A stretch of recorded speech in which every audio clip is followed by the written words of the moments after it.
Shalom, selamat pagi dan selamat berjumpa lagi dalam kasih Tuhan. Pada kesempatan yang baik ini dalam Minggu Sengsara yang ke-7, dalam Minggu Palma, kita akan sama-sama mendengarkan satu bagian firman Tuhan yang boleh memberkati kita dalam minggu hari ini. Namun sebelumnya kita berdoa dulu. Tuhan Yesus, kami sungguh bersyukur untuk segala berkat-Mu, di mana hari ini kami boleh berada di rumah kami masing-masing atau di mana saja, oleh karena semua pertolongan-Mu. Pada pagi hari ini kami mau mendengarkan firman-Mu. Tuhan tolong buka hati kami, agar melalui firman-Mu kami semakin bertumbuh di dalam Engkau dan semakin mengasihi Engkau. Berkati hamba-Mu, berkati kami semua. Dalam nama Yesus kami berdoa. Amin. Bapak Ibu yang saya kasih dalam Tuhan Yesus Kristus, pada pagi hari ini kita belajar satu bagian firman Tuhan yang terambil di dalam ayat yang ke-12 sampai 19.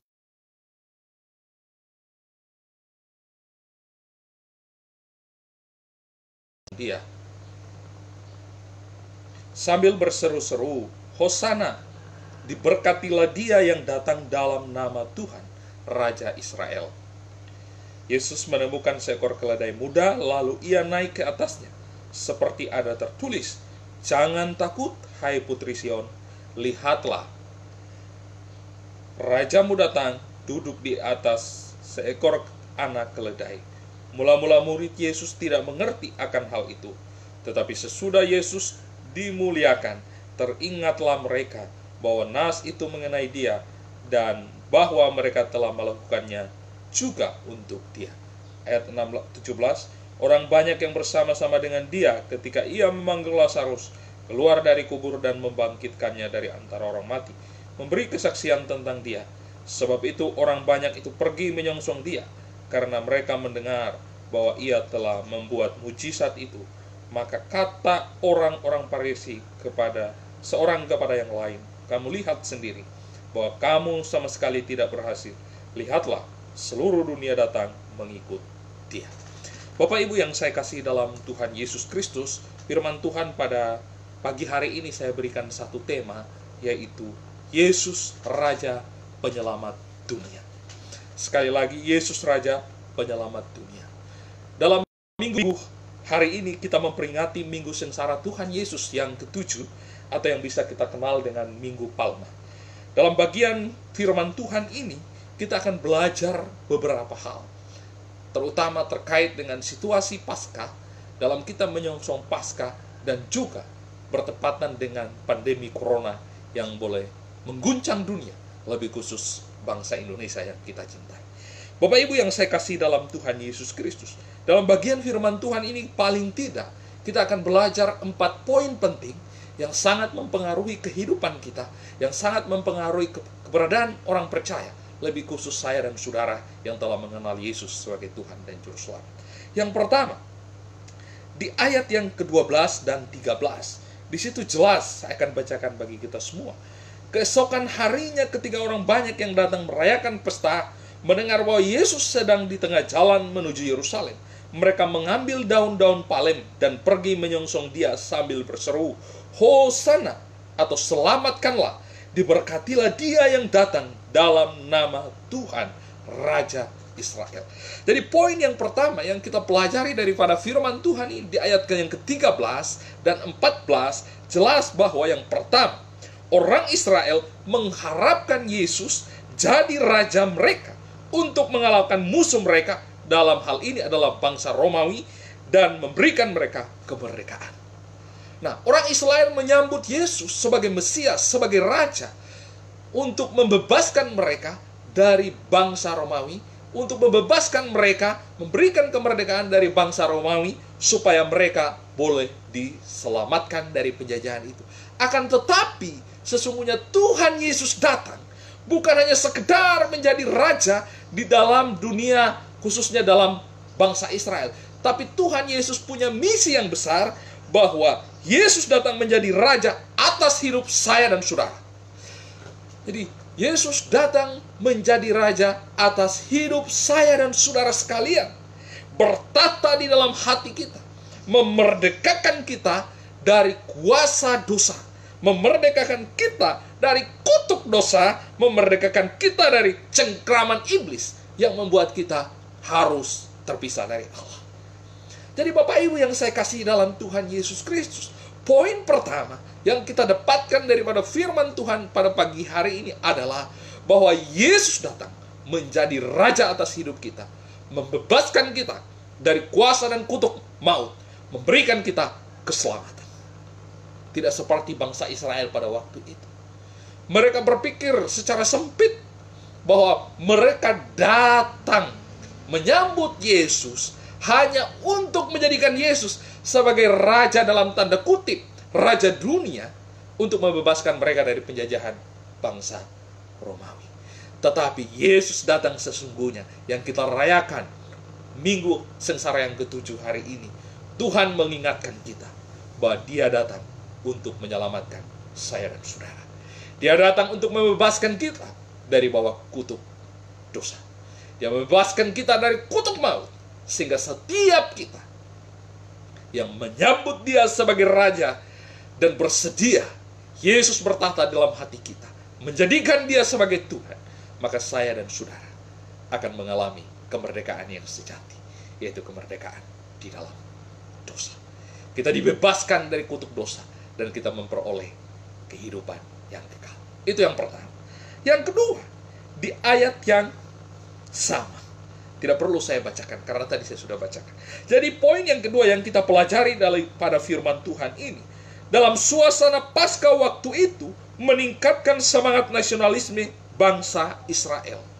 Jadi karena pada waktu itu mereka menyongsong Hari Raya Paskah, Hari Raya yang sangat besar pada bangsa Israel, maka seluruh orang Israel berbondong-bondong datang ke Yerusalem untuk boleh menyongsong dan merayakan Paskah. Ada semangat nasionalisme, ada semangat persatuan di dalam diri mereka. Apa refleksinya bagi kita sebagai orang percaya?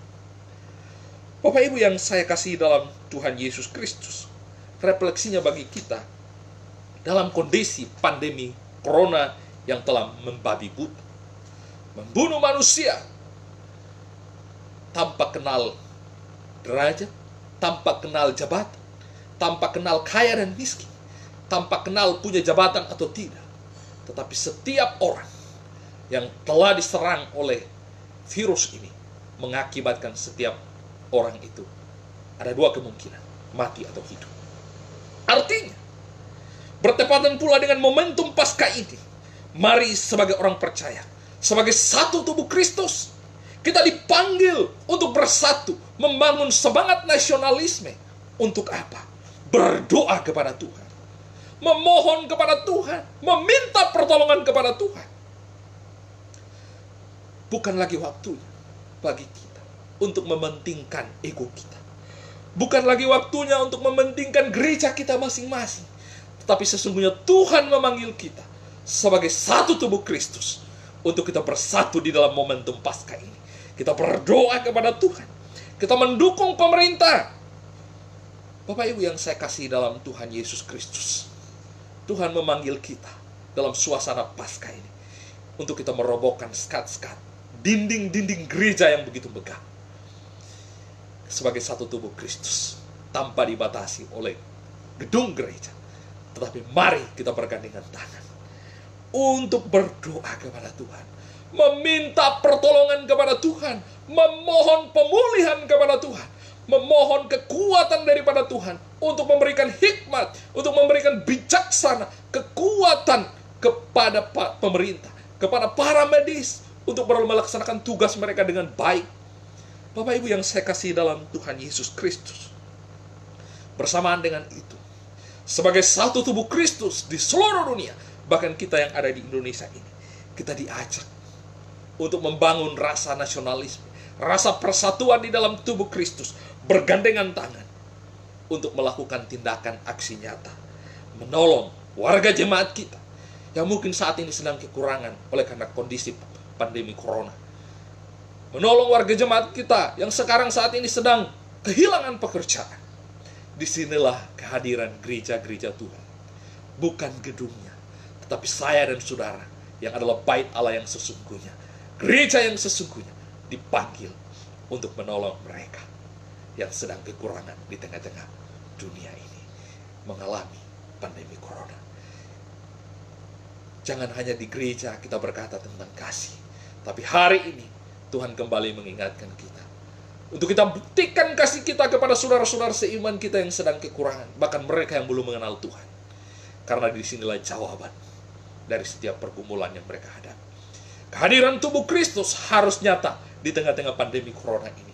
Bukan hanya sekedar berdoa, tapi mari kita lakukan tindakan aksi nyata. Tentunya kita bergandengan tangan, seluruh umat percaya, tanpa memandang gereja mana, tapi mari kita mendukung mereka. Kita mendoakan pemerintah, kita memohon kepada Tuhan, dan kita melakukan tindakan aksi nyata untuk memberkati saudara-saudara kita yang sedang kekurangan. Itu poin yang kedua. Yang ketiga, Bapak Ibu yang saya kasih dalam Tuhan Yesus Kristus, poin yang ketiga mari kita baca di ayat yang ke-13, 14, dan 15. Saya baca saja 14 dan 15 karena ayat yang ke-13 tadi kita sudah baca. Ayat yang ke-14 di situ dikatakan, Yesus menemukan seekor keledai muda. Kita garis bawahi keledai muda. Lalu ia naik ke atasnya seperti ada tertulis. Ayat 15, jangan takut, hai putri Sion, lihatlah rajamu datang, duduk di atas seekor keledai. 2 kali kata seekor keledai. Kemudian di ayat 13, saya akan bacakan di kalimat sampai tanda koma. Mereka mengambil daun-daun palem. Ya, ada 2 kalimat atau 2 suku kata yang luar biasa. Daun-daun palem dan keledai muda. Apa artinya Bapak Ibu yang saya kasih dalam Tuhan Yesus Kristus? Ya, mungkin saudara-saudara kita dari gereja Katolik ketika hari ini mereka beribadah, mereka akan membawakan daun-daun palem. Nah, apa arti daripada daun-daun palem? Daun-daun palem melambangkan pengharapan. Sekali lagi, daun palem melambangkan pengharapan. Situasi dunia ini menjadikan kita menjadi tidak berdaya, takut, khawatir, dan menjadi gelisah. Tetapi sesungguhnya dalam suasana Paskah ini, dalam Minggu Palma hari ini, dalam Minggu Sengsara Tuhan Yesus yang ke-7 ini, kita kembali diingatkan bahwa Yesus adalah sumber pengharapan kita. Amin. Jadi Yesus adalah sumber pengharapan kita dalam segala situasi apapun, termasuk situasi saat ini, yaitu pandemi corona. Oleh karena itu, jangan datang kepada siapa-siapa. Jangan datang kepada dukun. Jangan datang kepada orang pintar. Tetapi datanglah kepada Yesus, sang sumber pengharapan itu. Yang memberikan pengharapan, yang memberikan kita kekuatan, yang memberikan kita pertolongan, penghiburan di tengah-tengah badai yang kita hadapi saat ini. Tanpa Yesus, kita akan hilang pengharapan. Di dalam Yesus ada pengharapan. Di dalam Yesus ada kehidupan yang memberikan kita damai sejahtera, sekalipun ada begitu banyak tantangan yang harus kita hadapi. Nah, Bapak Ibu yang saya kasih dalam Tuhan Yesus Kristus, dalam Dia ada jawaban dari setiap persoalan kita, karena Yesus adalah pengharapan sejati kita. Manusia boleh memberikan kita harapan-harapan, tetapi sesungguhnya kadang-kala manusia memberikan kita harapan yang palsu. Tapi di dalam Yesus, pengharapan kita adalah pengharapan yang pasti. Jawaban yang pasti ada hanya di dalam Yesus Kristus. Bapak Ibu yang saya kasih dalam Tuhan Yesus Kristus, itu makna daripada daun-daun palem. Yang kedua adalah keledai muda. Kenapa Tuhan Yesus tidak mengambil kuda sebagai tempat yang berduduk yang bagus, yang kuat, bahkan digunakan untuk berperang? Tetapi Tuhan Yesus mengambil seekor keledai, bahkan keledai yang sangat muda. Apa makna daripada keledai yang muda ini? Melambangkan kelemah lembutan, Bapak Ibu. Saudaraku yang terkasih di dalam nama Tuhan Yesus Kristus, selain Yesus adalah sumber pengharapan, tetapi Yesus adalah Tuhan yang penuh dengan kelemah lembutan, yang penuh dengan kasih mesra, yang penuh dengan penerimaan kepada setiap kita, sekalipun kita sudah papa, sekalipun kita sudah kotor oleh karena dosa kita. Tetapi Tuhan Yesus menerima kita dengan penuh kelemah lembutan. Tangannya yang terpaku di atas kayu salib selalu terbuka buat saya dan saudara untuk menerima kita. Karena Dia penuh dengan kelembutan. Oleh karena itu, Bapak Ibu yang saya kasih dalam Tuhan Yesus Kristus, Tuhan Yesus adalah sumber pengharapan kita. Tangannya penuh dengan kelemah lembutan, hatinya penuh dengan belas kasihan. Di tengah-tengah pergumulan yang kita hadapi saat ini, Tuhan kembali mengingatkan kita supaya kita meninggalkan setiap hidup kita yang tidak berkenan di hadapan Tuhan. Setiap dosa kita yang telah menjauhkan kita daripada Tuhan, mari kita datang kepada Dia. Karena di dalam Dia ada pengharapan. Di dalam Dia ada kelemah lembutan. Dia akan memegang tangan kita, menuntun kita menuju kepada kebahagiaan yang sejati bersama dengan Tuhan Yesus. Nah, Bapak Ibu yang saya kasih dalam Tuhan Yesus Kristus, sungguh luar biasa Tuhan kita. Sungguh luar biasa ajaibnya kita memiliki Yesus, Sang Tuhan dan Juru Selamat kita. Itu poin yang ketiga. Sekali lagi, di dalam Yesus ada pengharapan. Di dalam Yesus ada kelemah lembutan. Poin yang keempat terakhir. Ayat 17 sampai 19. Yang sering dilupakan oleh gereja-gereja Tuhan saat ini. Sering terfokus di dalam gereja itu sendiri, tetapi lupa di luar gereja. Mari kita baca. Ayat 17 sampai 19. Orang banyak yang bersama-sama dengan dia ketika ia memanggil Lazarus keluar dari kubur dan membangkitkannya dari antara orang mati, memberi kesaksian tentang dia. Sebab itu orang banyak itu pergi menyongsong dia, karena mereka mendengar bahwa ia yang membuat mujizat itu. Maka kata orang-orang Farisi kepada orang yang lain, kamu lihat sendiri bahwa kamu sama sekali tidak berhasil. Lihatlah, seluruh dunia datang mengikut dia. Poin yang keempat yang kita pelajari daripada firman Tuhan itu, ini, orang-orang banyak yang bersama dengan Yesus pada saat Yesus membangkitkan Lazarus dari kematian. Gunakan momentum terkumpulnya orang banyak, khususnya orang Israel, dalam mereka menyongsong merayakan Paskah untuk memberitakan bahwa Yesus yang membangkitkan Lazarus, Yesus yang membuat mujizat, dan Yesus adalah Mesias. Nah, Bapak Ibu yang saya kasih dalam Tuhan Yesus Kristus, apa refleksinya bagi kita? Hal yang sama. Di tengah-tengah situasi pandemi corona, di tengah-tengah situasi kita menyongsong Paskah, dalam mengingat Jumat Agung, Tuhan kembali ingatkan kita tugas dan panggilan gereja, yaitu marturia, bersaksi bagi Tuhan. Nah, Bapak Ibu yang saya kasih dalam Tuhan Yesus Kristus, seringkali ini dilupakan bagi gereja-gereja Tuhan, terfokus di dalam pelayanan di dalam gereja itu sendiri, tapi lupa untuk memberitakan bahwa Yesus adalah Tuhan, Yesus adalah penyelamat dunia. Barang siapa yang datang kepada dia, barang siapa yang menyembah dan tunduk di bawah kaki Tuhan Yesus, akan diselamatkan. Ini dilupakan oleh gereja, terfokus untuk pelayanan di dalam gereja itu sendiri. Nah, Bapak Ibu yang saya kasih dalam Tuhan Yesus Kristus, hari ini Tuhan mau ingatkan kita, setiap kita adalah murid Tuhan Yesus. Karena itu Tuhan Yesus berpesan dalam Matius 28 ayat 20. Dia berkata kepada kita semua, ketika kita memberitakan Injil, maka Tuhan akan menyertai kita sampai kesudahan zaman. Karena itu pergilah, jadikanlah semua bangsa muridku, dan baptislah mereka dalam nama Bapa dan Anak dan Roh Kudus. Dan ketahuilah aku menyertai kamu senantiasa sampai akhir zaman. Nah, Bapak Ibu yang saya kasih dalam Tuhan Yesus Kristus, poin yang keempat yang kita pelajari, di tengah-tengah situasi dan pandemi corona saat ini, Tuhan kembali mengingatkan kita bahwa inilah momentum yang baik bagi kita untuk memberitakan Injil, untuk mengatakan kepada dunia bahwa Yesus adalah Tuhan. Yesus yang mati di kayu salib, yang dikuburkan dan bangkit pada hari ketiga, naik ke sorga 40 hari berikutnya. Dia memberikan jaminan keselamatan kepada setiap kita yang percaya kepadanya. Oleh karena itu, mari kita datang kepada Tuhan dan lakukan tugas kita. Setiap orang percaya, siapapun Anda, engkau sebagai pendeta, engkau sebagai penginjil, engkau sebagai majelis gereja, sebagai penatua, sebagai jemaat awam biasa, lakukan tugasmu, memberitakan Injil kepada dunia, memberitakan Injil kepada siapapun yang ada di sekitar Anda.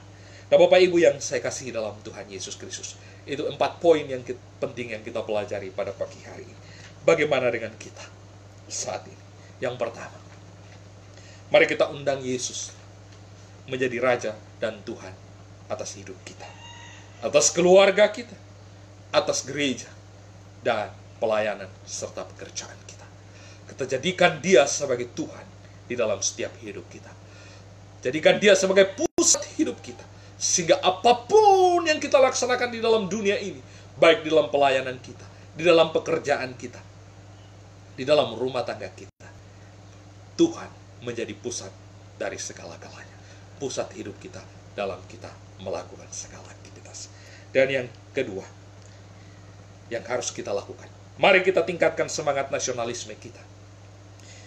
Kita bersatu mendoakan dunia, terlebih khusus bangsa kita, dalam menghadapi wabah ini, memohon kepada Tuhan agar memulihkan keadaan ini, sehingga kita terbebas dari wabah virus corona ini.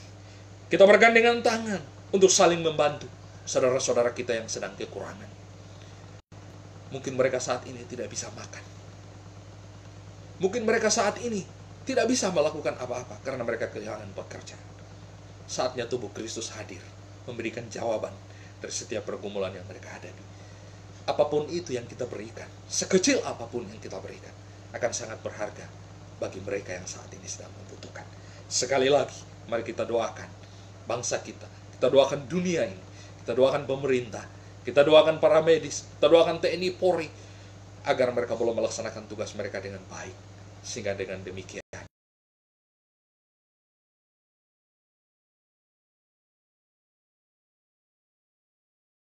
dan lebih juga, mari kita memberikan pertolongan bagi saudara-saudara kita yang sedang membutuhkan. Yang ketiga, mari kita datang kepada Yesus, karena di dalam Yesus ada pengharapan.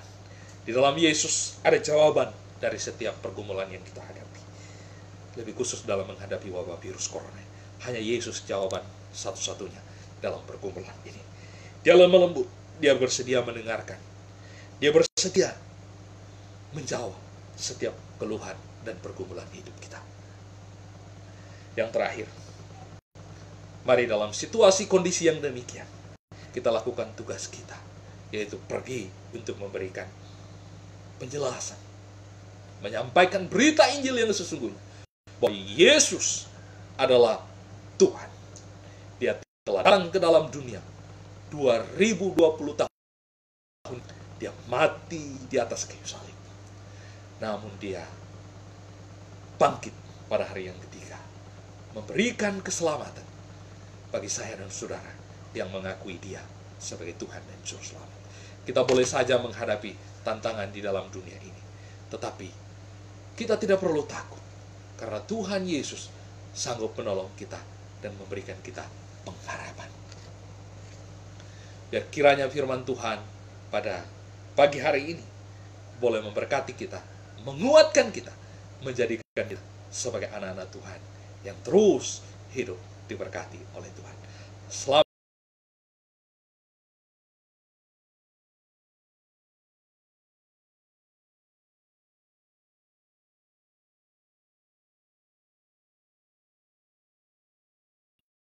Mari kita berdoa. Bapa di sorga, terima kasih untuk firman. Hamba-Mu berdoa secara khusus buat setiap orang yang telah menyaksikan firman Tuhan ini. Kiranya Tuhan yang membuka hati mereka boleh memberkati hidup mereka, sehingga mereka boleh menjadi pelaku firman Tuhan. Bahkan kami semua boleh menjadi anak-anak Tuhan yang semakin memuliakan Tuhan. Berkati mereka dalam usaha dan pekerjaan, dalam pelayanan, dalam sakit penyakit Tuhan sembuhkan dan pulihkan, dalam kekurangan Tuhan memberikan mereka kecukupan. Terima kasih Tuhan Yesus. Hamba-Mu telah berhenti berbicara. Biar kiranya Roh Kudus Tuhan yang terus berbicara dalam hati kami, mulai saat ini sampai Kristus datang pada kali yang kedua. Dalam nama Yesus kami datang berdoa dan mengucap syukur. Amin. Terima kasih. Tuhan Yesus memberkati kita semua. Shalom.